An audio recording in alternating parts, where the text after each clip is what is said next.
What is it below?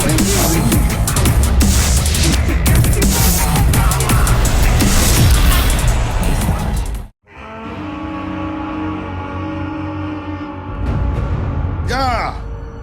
Apanilẹ́kúnjayé. Kí n pé kò ní tẹríba. Ẹyẹ mọ́gún. Ọ̀dájú. Ẹsẹ̀ wọn bọ́ sẹ́sẹ̀ sojú. Hey guys, welcome to Movie Review with Lady Lighter, and today I am excited to bring The House of Gar to you. The House of Gar is an, Asian historic, story, or I wouldn't call it story. It's a real life experience way back in the old Oyo Empire. The ancient old Oyo Empire, and this story centers around a man named Gar, who later became the Basharu, and everyone calls him Basharuga. So this movie is centered around, Basharuga, a very ruthless, power drunk man, also a warrior and everything. One thing led to the other. He, from all of the power resting on his shoulders, he later became a kingmaker, decide who reigns, how to reign, how to do, what not to do, and everything brought to the whole power, the whole wickedness, everything turned out to, to cut his life short, not just about his own life, but his entire family. And this, the betrayal came from his own blood, his own son, and, it was just wiped out. Olúwa mi Aláàfin Lábísí ti gbé kúrú jẹ lọ́wọ́ ẹbọra. Àti wá nílò ọba tuntun báyìí. Ó dìmúlẹ̀. Ó dàṣẹ. A ti pinnu wípé ìwọ la fi jẹ Aláàfin tuntun. Àmọ́ ó ní àwọn nǹkan kan tó lè ṣe alátakò dídé adé ọba rẹ o. Sọ tẹ́ ọ lọ́rùn àbí kò tẹ́ ọ lọ́rùn. So when I first saw the trailer, when it dropped, I'm like, The House of Gar is not the same thing with Basharuga, because I know that we had Basharuga, the movie, way early in the 90s. I know that Gen Z might not know about this, but yeah, Basharuga tells the same story. So I was wondering why bring Basharuga again. I know that the title is different, The House of Gar, but it's still the same Basharuga. And I was like, okay, it's Bolani Austin Peters.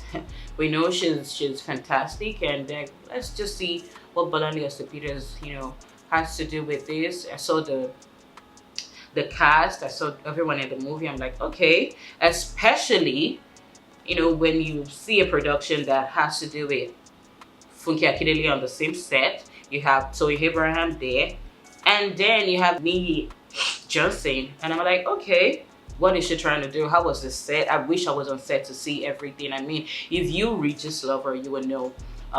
You will know the story of Lagos girl, Ibadan girl, fine boy, and all of those things. Well, I'm not about to turn this into a gossip, but the movie review. So yeah, let's get into the review proper. Bàbá mi fìdí múlẹ̀ gẹ́gẹ́ bí afọbajẹ àti ayọ̀ ọba nípò. Èmi mo fi jẹ oyè Báṣọ̀run.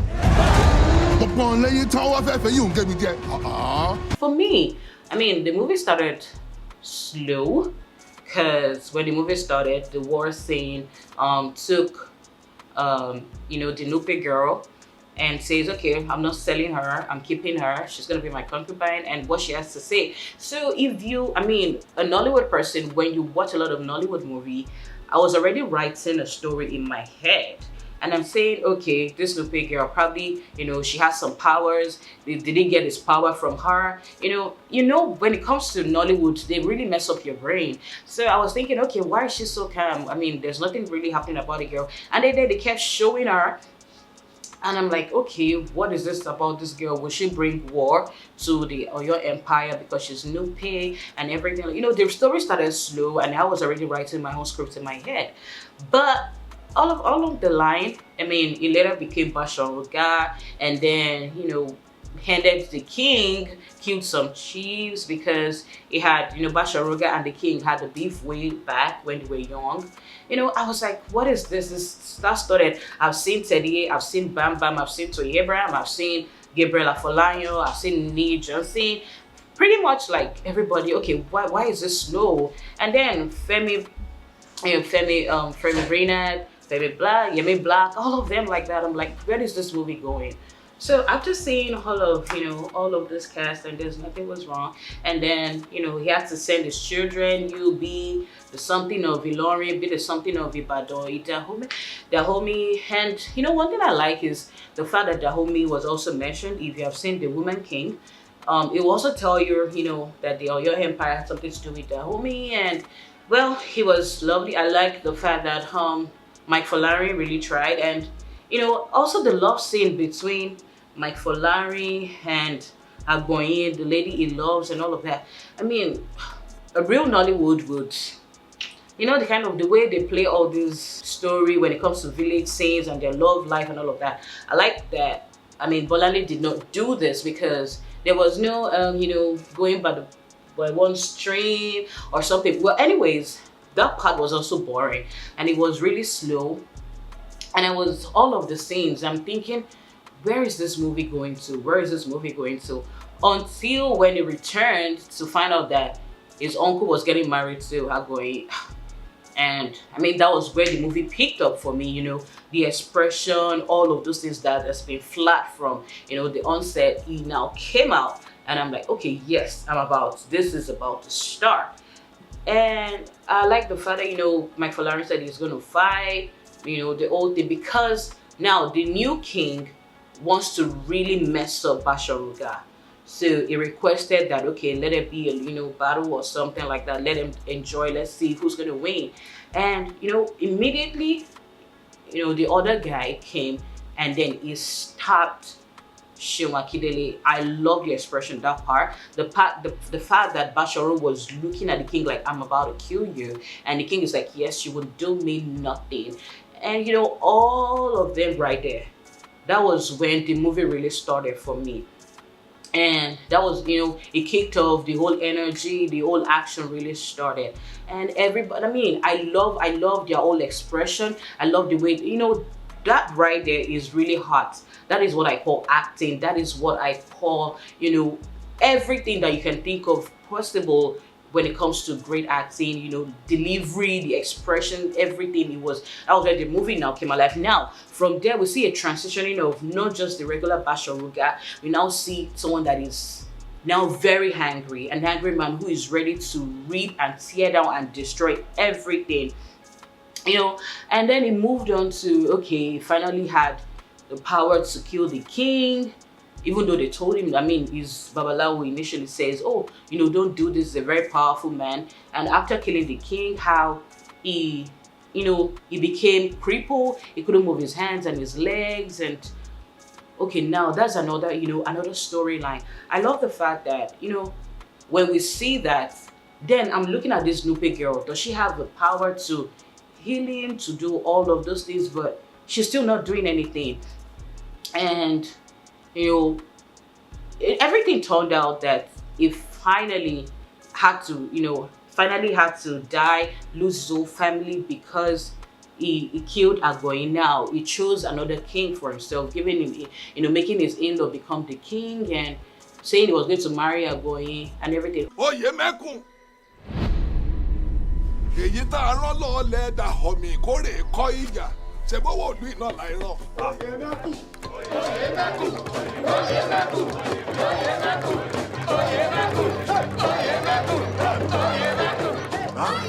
oyè mẹ́kùn ò lè jàjà yìí.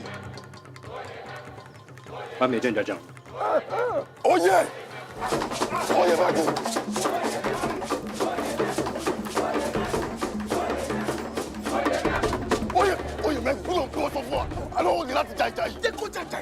Okay, so now let me leave all of the narration and let's talk about, let me break down, the whole movie right now. From the costuming, I like the costuming. I love the colors. I love the color play. We're not saying all red at the same time. We're not saying all blue like we usually, you usually see in all of those movies, especially when they are wearing. And I like the fact that they didn't do a lot of what's it called right now, Kampala, tie and dye, like usually what they would do. I love that I saw, a lot of ashoki. I saw, regular materials. I saw damask. Yes, let us have, all of these things, not just, okay, because it's a village scene, you just have to wear tie and dye. you have to wear Kampala. You have to know. I love the fact that, okay, now it's really saying they don't call colors in the village.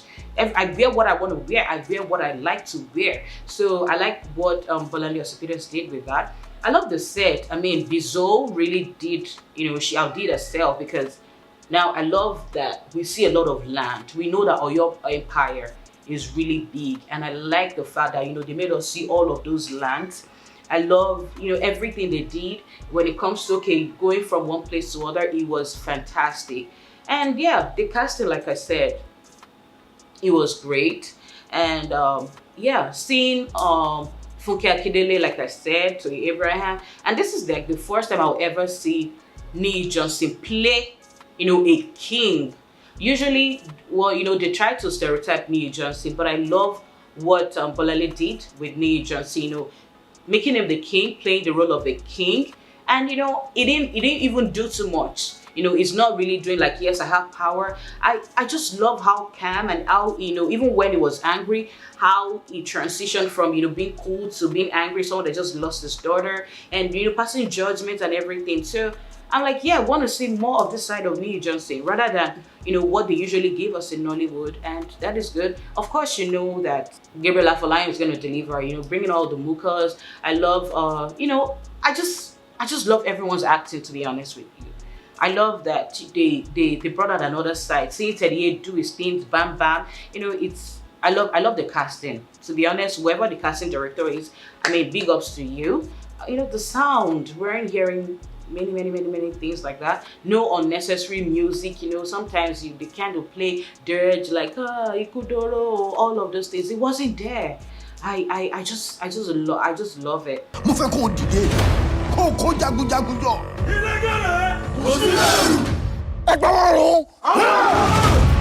Ránṣẹ́ sí gbogbo àwọn ọmọ mi. Ìwọ ò lè jẹ́ jagunjagun. Sọ fún wọn kí gbogbo wọn padà sílé. Gbogbo àrà ń síta. Ogun ti dé. So for the makeup, apart from the marks and the tribal marks on their faces and all of that, I think I really don't like the makeup. It wasn't natural like that. And I feel like, I mean, even if they beat you, they stab you, they do all of that, it shouldn't be too dramatic like that. The blood wasn't really, should I say blooding for me? It wasn't really, even though they tried, but I felt like it was just too much, especially when they showed Gabriel Afolayan's back. I'm like, no, it couldn't be like this. I mean, when they flog you and all of that, it can't be that nasty. So yeah, it wasn't very, very natural. And I felt like, and then for the Nupe girl, I mean, I felt like showing our boobs was very, very unnecessary. Even if they don't show it, it wouldn't take out anything from the movie. And I'm thinking, is this a natural breast, or I mean, is it something like a costume and all of that that she wore? Because like 2 times that she flashed that breast, I'm like, so I mean, why is it in the movie? Why did you even, I mean, is that supposed to bring like a hype and everybody like, oh my god, that lady, she should, I mean, I felt like it was so unnecessary. I felt like, okay, you showing us this is like bringing a Bimbo Ademoye from, Kule Afolayan's movie and trying to do the same thing, and I felt it was very, very unnecessary. The lightning, I like the fact that, I mean, it was balanced. It was balanced. Weren't seeing unnecessary shadow and all of that. Even the part that, the snake actually beat the king and killed him. I mean, it looks real. I felt like, yeah, it kind of looks real, and that was good. That was a good one. Most especially, I mean, I feel like the movie is a good movie, but I'm supposed to rate it. I don't know what I would rate it, because I feel like, I mean, some things shouldn't be, while some things should have been. But overall, there weren't too many unnecessary scenes, even though it started very, very slow. But in the middle, almost towards the end, it picked up, and that was like the height of it for me. Like I said, and I'll say it again, it was from the wedding scene that, yeah. And also for the makeup, I mean, we couldn't tell how, because it wasn't hard enough. How did Agoyin, who grabbed her, who killed her? Okay, yeah, they said the herbalist killed her for sacrifice and all of that. But my thing now is, this is the daughter of a king. She shouldn't be working alone. And then she's in the house of Basharuga, which means that she specifically has, She has her own guards and everything like that. But all of this wasn't just adding up, and she ended up in the bush. And even the costume of how she was stabbed, like how many times they caught her, all of those things look so very, very unreal. And I'm like, yeah, they should have done better with the makeup on her. Mo pé ìṣòro ńlá gbà ni Gáà ó padà jẹ́ fún wa. mọ́jọ́ ògbé ní àwọn adáhunṣe tó lágbára tí wọ́n ń ṣiṣẹ́ fún ní olúwa mi. aṣọ̀run Gáà ṣe dàgbà o. ká ń yọjú mọ́ rẹ̀. àjẹdàpá kọ́ndé. wọ́n dúró dè ọ́ títí tí ó fi padà bọ̀.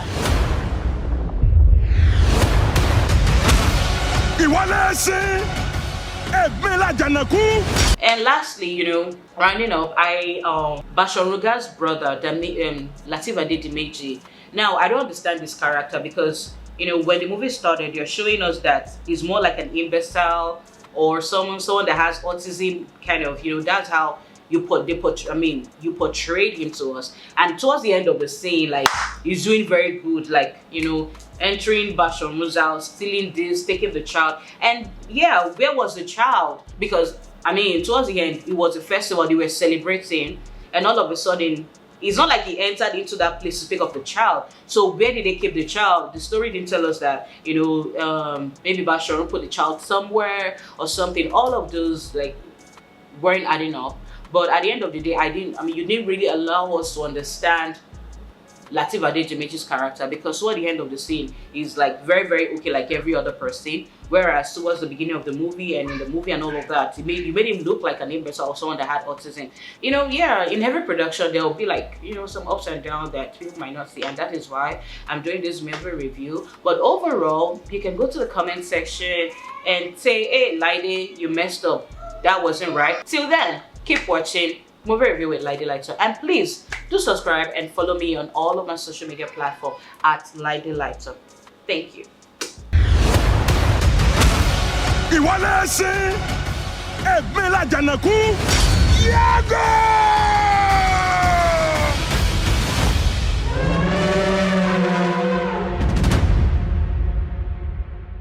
call you the king of boys. Get this food down here.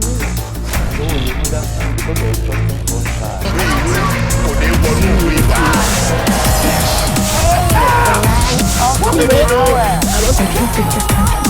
What is it?